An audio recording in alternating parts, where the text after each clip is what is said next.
Hello दोस्तों, latest exam GK में आप सभी का स्वागत है। आज की वीडियो में हम हिंदी साहित्य के इतिहास से संबंधित महत्वपूर्ण प्रश्न करेंगे जो कि मास्टर कैडर हिंदी के सभी अभ्यर्थियों के लिए बहुत ज़्यादा उपयोगी होंगे। इस वीडियो के बाद आपका हिंदी साहित्य का इतिहास, काल विभाजन, सीमा निर्धारण और नामकरण पूरा हो जाएगा। इस वीडियो के बाद अगली वीडियो आदिकाल से संबंधित होगी जिसमें हम आदिकाल को विस्तार से समझेंगे और उसके महत्वपूर्ण मल्टीपल चॉइस प्रश्न करेंगे। और इसी प्रकार हम मास्टर कैडर का सारा सिलेबस डिटेल में कंप्लीट करेंगे जो कि आपके लिए फ्री ऑफ कॉस्ट रहेगा। साथ में आपको इसकी पीडीएफ फाइल्स भी मिल जाएंगी। इसलिए प्लीज वीडियो को लाइक और ज़्यादा से ज़्यादा शेयर करें और साथ में चैनल पर नए हो तो प्लीज इसे सब्सक्राइब भी जरूर कर लें। तो चलिए बिना समय गवाए वीडियो शुरू करते हैं। पहला प्रश्न है, पृथ्वीराज रासो को पूर्णतः अप्रमाणिक मानने वाले चिंतक हैं। ऑप्शन है सुनीति कुमार चटर्जी, मिश्र बंधु, श्याम सुंदर दास या फिर गौरी शंकर हीराचंद ओझा जी। पृथ्वीराज रासो लगभग 1343 ईस्वी में चंद्रबरदई जी के द्वारा लिखा गया प्रथम महाकाव्य माना जाता है और इसे डॉक्टर नामवर सिंह जी ने छंदों का राजा भी कहा है और इसके साथ साथ शिव सिंह सेंगर जी ने इसे छंदों का अजायब घर नाम भी दिया है।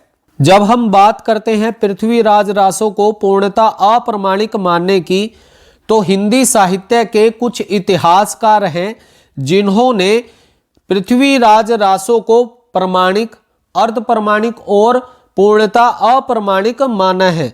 और पूर्णतः अप्रमाणिक मानने वाले चिंतक गौरी शंकर हीराचंद ओझा जी उनमें से एक हैं। तो ऑप्शन नंबर डी बिल्कुल सही हो जाएगा।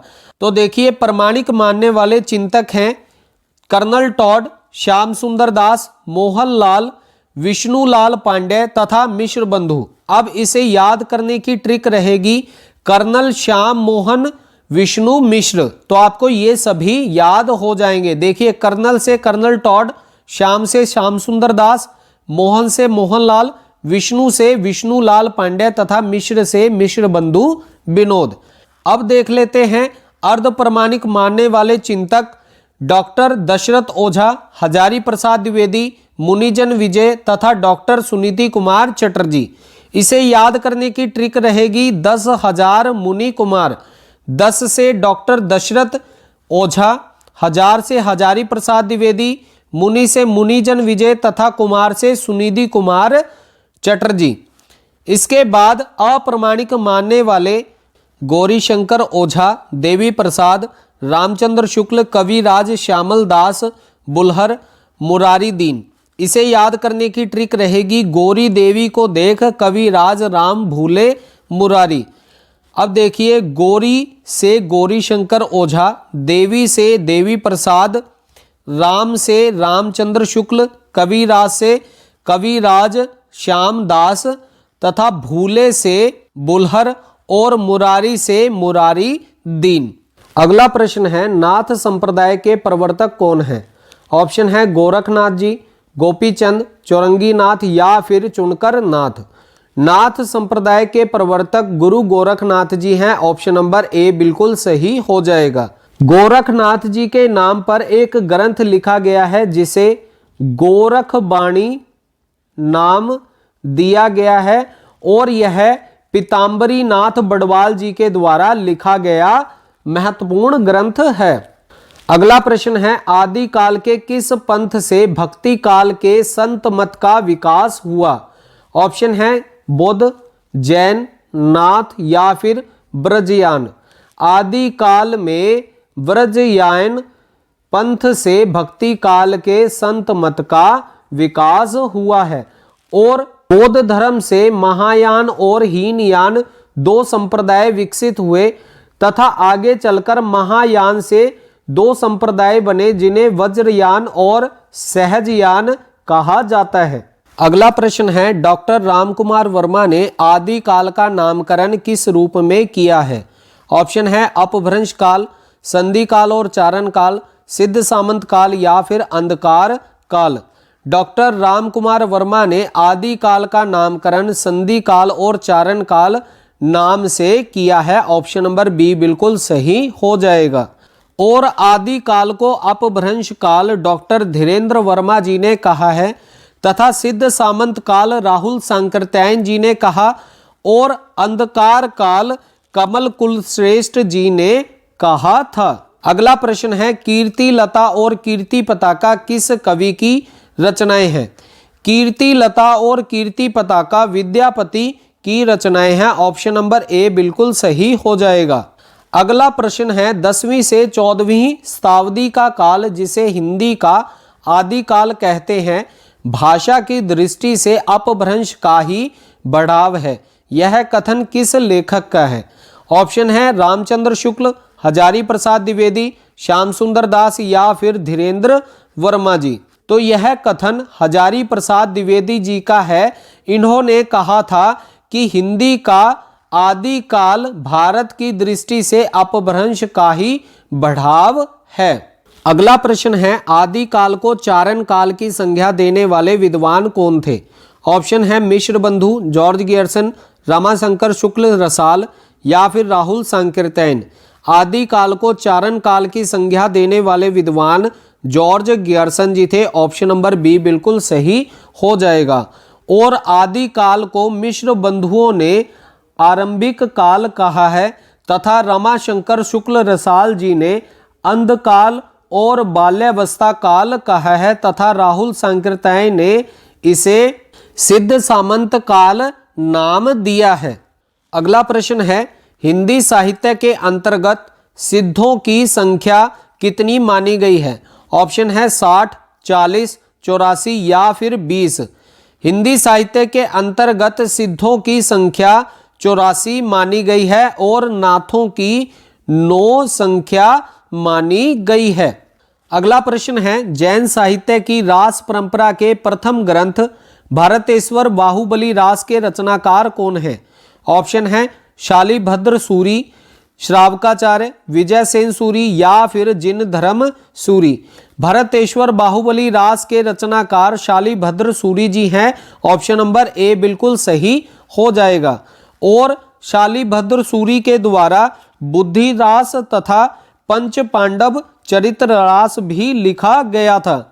अगर हम बात करें श्रावकाचार्य की तो यह देवसेन की रचना है। विजय सेन सूरी जी के द्वारा रेवंतगिरी रास लिखा गया था। जिन धर्म सूरी जी के द्वारा स्थूलीभद्र रास लिखा गया था। अगला प्रश्न है, शिव सिंह सेंगर ने किस कवि को हिंदी का प्रथम कवि माना है? ऑप्शन है सरहपाद, पुष्य, कबीर या फिर लोईपा। शिव सिंह सेंगर जी ने पुष्य यानी कि पुंड को हिंदी का प्रथम कवि माना है। ऑप्शन नंबर बी बिल्कुल सही हो जाएगा। अगला प्रश्न है, मयंक जस चंद्रिका की रचना किस कवि ने की थी? ऑप्शन है भट्ट केदार, गोपीचंद, ज्योतिश्वर ठाकुर या फिर मधुकर कवि जी। मयंक जस चंद्रिका की रचना मधुकर कवि जी के द्वारा की गई थी। ऑप्शन नंबर डी बिल्कुल सही हो जाएगा। अगला प्रश्न है, भरथरी और जलंधरी पाव कवि किस साहित्य से संबंधित है? ऑप्शन है सिद्ध साहित्य से, नाथ साहित्य से, जैन साहित्य से या फिर रासो साहित्य से। भरथरी और जलंधरी पाव कवि नाथ साहित्य से संबंधित है। ऑप्शन नंबर बी बिल्कुल सही हो जाएगा। अगला प्रश्न है, आदिकाल के अंतर्गत किस साहित्य की प्रमाणिकता संदिग्ध मानी गई है?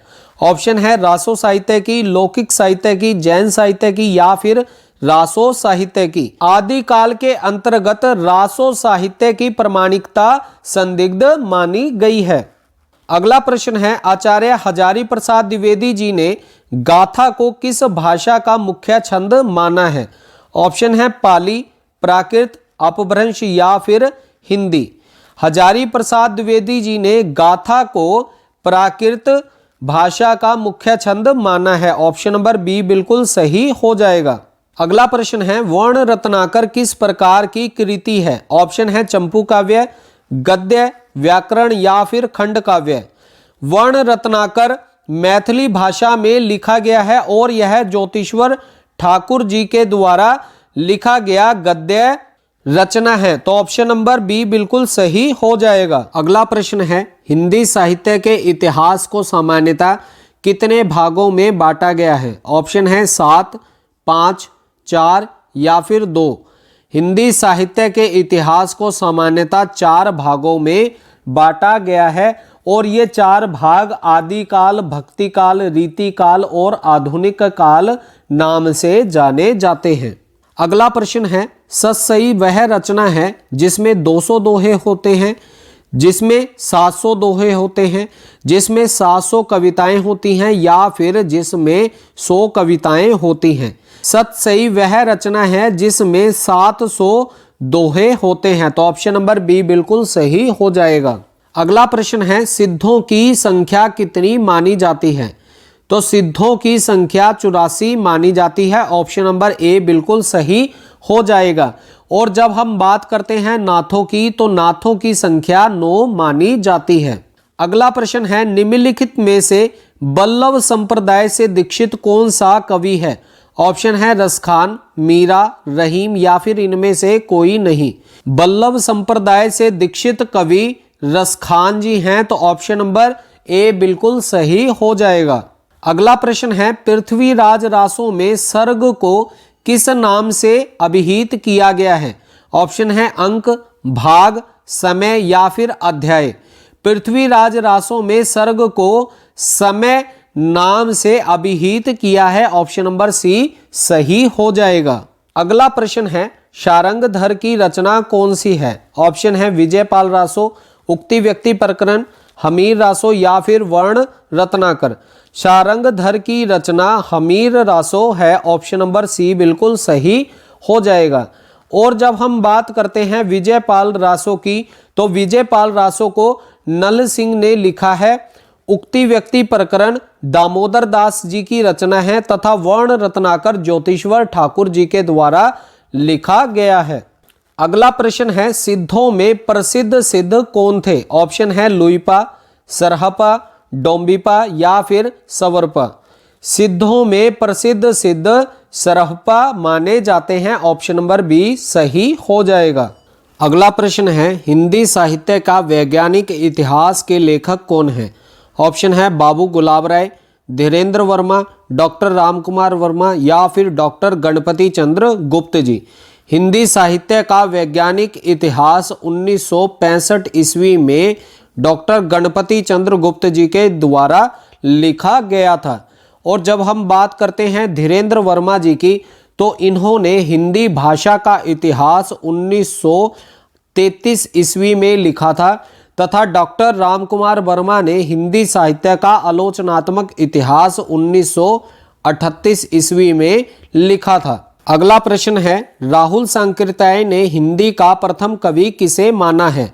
ऑप्शन है मुल्ला दाऊद को, सरहपा को, चंद्रवर्दई को या फिर जिनदत्त सूरी को। राहुल सांकृत्याय ने हिंदी का प्रथम कवि सरहपा को माना है। ऑप्शन नंबर बी सही हो जाएगा। अगर हम बात करें मुल्ला दाऊद की, तो इन्होंने चंदायन नाम से एक रचना 1379 ईस्वी में की थी, जिसे लोर कथा भी कहा जाता है। अगला प्रश्न है, सिद्धों और नाथों की संख्या क्रमशः कितनी मानी जाती है? सिद्धों की संख्या 84 तथा नाथों की 9 संख्या मानी जाती है, इसलिए ऑप्शन नंबर ए सही हो जाएगा, 84 9। अगला प्रश्न है, खुमान रासों के रचयिता कौन है? ऑप्शन है दलपति विजय, सारंगधर, नरपति नाहल या फिर इनमें से कोई नहीं। खुमान रासों के रचयिता दलपति विजय हैं। ऑप्शन नंबर ए सही हो जाएगा। और जब हम बात करते हैं सारंगधर की, तो सारंगधर ने हमीर रासो लिखा था। नरपति नाहल ने विसलदेव रासो लिखा था।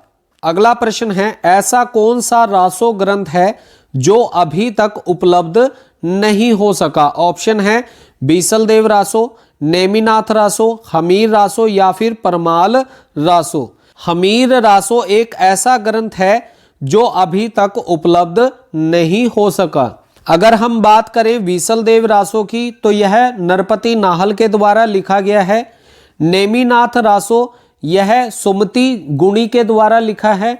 हमीर रासो शारंगधर की रचना है तथा परमाल रासो जगनिक की रचना है और परमाल रासो को आला खंड के नाम से भी जाना जाता है। अगला प्रश्न है स्केच ऑफ हिंदी लिटरेचर के लेखक कौन है? ऑप्शन है colonel Tod, Edwin Greaves, F.A. केई या फिर comic Bulcke. Sketch of Hindi literature के लेखक एडविन ग्रीव्स हैं। इन्होंने यह 1917 में लिखा था और इसकी भाषा अंग्रेजी थी। और जब हम बात करते हैं F.E. केई की तो इन्होंने एक महत्वपूर्ण ग्रंथ लिखा अ हिस्ट्री ऑफ लिटरेचर, जो कि 1920 ईस्वी में लिखा गया था और यह अंग्रेजी भाषा में लिखा गया था। अगला प्रश्न है फोर्ट विलियम कॉलेज के प्रिंसिपल जॉन गिलक्रिस्ट के 4 सहायकों में निम्नलिखित में से कौन सा नहीं है? जॉन गिलक्राइस्ट के 4 सहायकों में सदल मिश्र, लल्लू लाल जी, इंशा अल्लाह खान ये तीनों ही शामिल थे, परंतु राम प्रसाद निरंजनी इसमें शामिल नहीं थे। तो ऑप्शन नंबर ए बिल्कुल सही हो जाएगा। वीडियो का लास्ट प्रश्न है गुरु नानक देव जी की वाणी किसमें संकलित है? ऑप्शन है आसा दी वार, गुरु ग्रंथ साहिब जी, जपुजी साहिब या फिर दसम ग्रंथ में। गुरु नानक देव जी की वाणी गुरु ग्रंथ साहिब जी में संकलित है। ऑप्शन नंबर बी सही हो जाएगा। तो दोस्तों ये थे हिंदी साहित्य से संबंधित कुछ महत्वपूर्ण मल्टीपल चॉइस प्रश्न जो कि मास्टर कैडर एग्जाम के लिए बहुत ज्यादा महत्वपूर्ण साबित होंगे।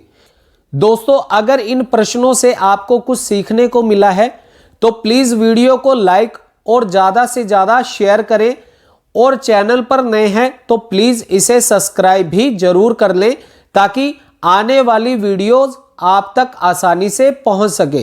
तो चलिए मिलते हैं नेक्स्ट वीडियो में। जय हिंद।